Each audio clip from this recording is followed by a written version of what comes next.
Hey everyone, it's Desiree, and I am still having fun playing with my gifts that I had received, and they were from the Heartfelt Harvest collection designed by Honeybee Stamps. So today I'm going to be focusing on the Bountiful Banner. Now, there are multiple products with the Bountiful Banner. So you have this beautiful stamp set with coordinating dies that are available separately. But then you have the stencil. Now the stencil will work with the stamp set. Of course, it'll work on its own because it also has the banner in it, which I thought was really cool and different. And then there's this other die set where it's an impression plate. So for this, if you take the outline that's the top, cut your paper first, then match it up to that impression plate, run it through your die cutting with the correct sandwich for your die cutting machine, it gives you the impression of the inside of the flowers, which I thought was cool. And that's what I did. So you can see right here, you could stop right here and have this beautiful piece sitting on your card base. And you could just add a little bit of ink. So it's a plate that's a little heftier than an embossing folder and gives more definition. Now, the cardstock that I used was Canson XL watercolor. So this plate is like the letterpress press plates that Spellbinders with the Better Press came out. Now, these are a lot finer. So the Better Press plates are designed a little differently and all of this, but this is close to it. It gives you that same effect. It's like when we use our dies to emboss. Spellbinders does that all the time. Well, here, they did it here. And it came out great. Okay, enough of that. Now I'm going to use the stencil on top of that. I pulled out my Altenew inks and I'm just having fun adding color. Now for this one, I am going to do some double coloring, meaning I'm going to use two different inks just to add a little bit more depth. So I'll always start out with the lightest color and then I'm going to go around the outer edge of these flowers with a darker shade. When it comes to those colors. And I'm going to do that for each section. This stencil has a lot of layers. I'm going to see here. I know now you're going to hear me go through the packaging, so we're going to crinkle just a little bit, but that is okay. This is a 1, 2, 3, 4, 5, 6, a 6-layer stencil as well. Now, what I also loved about the stencils, again, one, they're clear. They are clear once again. Now, if you used the stamp and then used the stencil, they have etched the design of the image onto the stencil. But the areas that you're stenciling are cut out. God, I hope that made sense.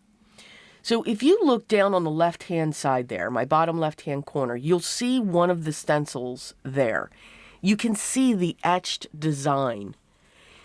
That so will help you line this up when it comes to these images. Stencils are wonderful. They're very cost effective. They can give you great backgrounds. They're forgiving. They are very forgiving when you layer with them. It seems like Honeybee has gone that one extra step to say, okay, we're going to put the image and etch that in there as well. And it's not going to pop out the pieces. It's just slightly etched in there. that we're going to etch the image so that it can help in lining up as well. Excuse me. So you can see I've got like a rosy pink or a coral pink flower. I've added some burnt oranges for some of the leaves. I'm now going to come in with some blue green or green blue for my leaves for the next set. So a very different color palette, very bright, but because I'm adding that rust and I add some gold, I think it works for the autumn season. But who am I kidding? Any color is awesome for any season. So any colors you want to use, you can use them. And again, use what's in your stash. So if you have stencils and you want to try adding that ink around the outer edge, you can do that with one ink. Just make sure the first layer that you're putting down is light. Don't go heavy-handed. And then when you add your next layer with that same ink, go a little heavy-handed on that next layer. You don't always have to have every single color out there. You can have a limited palette with your inks and you can mix and match. So again, for me, it's more important for you to enjoy the process. Absolutely. Enjoy the process. And for this, I was able to just create with products that were different. I had never used one of those types of plates. And I really haven't used stencils a lot, even the layering stencils. So I had a lot of fun. Just having fun in my crafty space and creating and seeing, okay, how far can I take this? Can I break it? Which I did not, just say. Coming in with a little bit of gold and some brown for the centers of the flowers. And I'm going to use that same brown for the banner. Yes, this stencil has the banner as well. I'm going heavier on the sides, and I just keep coming in towards the center where it's going to get lighter. And that's how I get that blend, that variegated look. And there is our panel. Now, since I didn't go too crazy with my inks when I was adding the colors, I want to get some of that detail back. So I'm going to pull in a fine liner pen. This is a waterproof pen. It's a micron.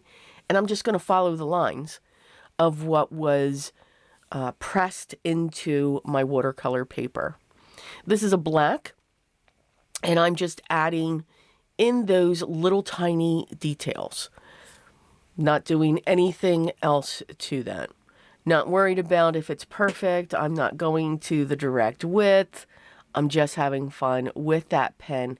Just adding some lines, connecting the leaves, adding the hatch marks in the flower to give it just a little bit more depth, a little bit more definition, and just having fun with it. So you can do that as well. So if you have a fine liner pen, you can add those details also. And you can see when I'm just connecting these leaves, I'm just going straight up. I'm not going in between all of those leaves. I'm just having fun, just adding little tiny hatch marks. And I think what that does is it pulls out the design even more, which I thought was pretty cool.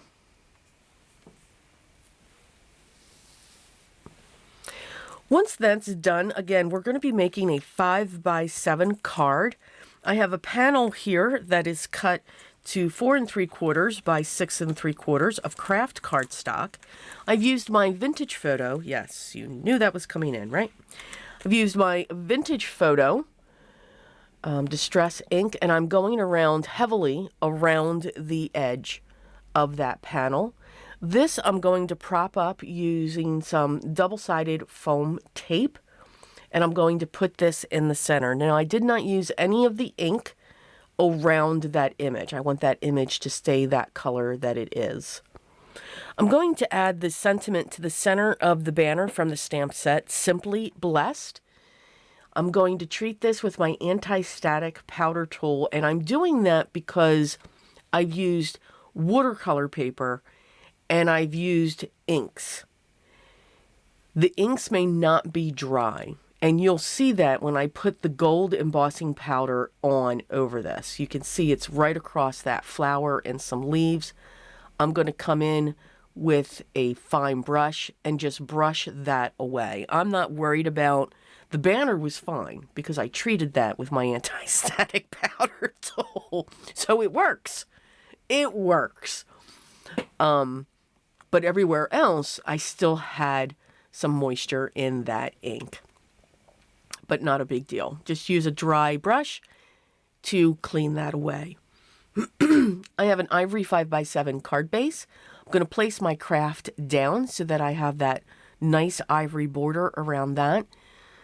And then I will place this image in the center of our card.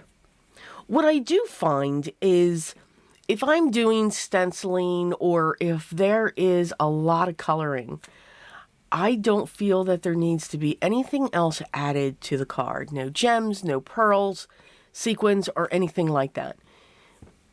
The card just has the beauty of all of the inks that you used or the shades of an ink that you did use. So I hope you grabbed some of your supplies and had fun with me as we were just having some fun with a press and also another stencil. As always, the products that I used will be listed down below in case you wanted to check them out. But as always, I encourage you to use what's in your stash. Take the techniques that we show and apply it to what you already have. Love for you to subscribe, hit that thumbs up, and ring the bell so that you can be notified when the next video is ready. If you have any questions, make sure you leave those down below as well, and I'll get back to you as soon as I can. Remember, enjoy. Enjoy the process and have fun. Don't get stressed out with with everything that you're seeing. Try something new. And if you like it, you like it. And if you don't, you don't. But enjoy the process. But remember for me what is most important. Always be creative, guys. And I will see you in the next ones. There is more coming. Till then.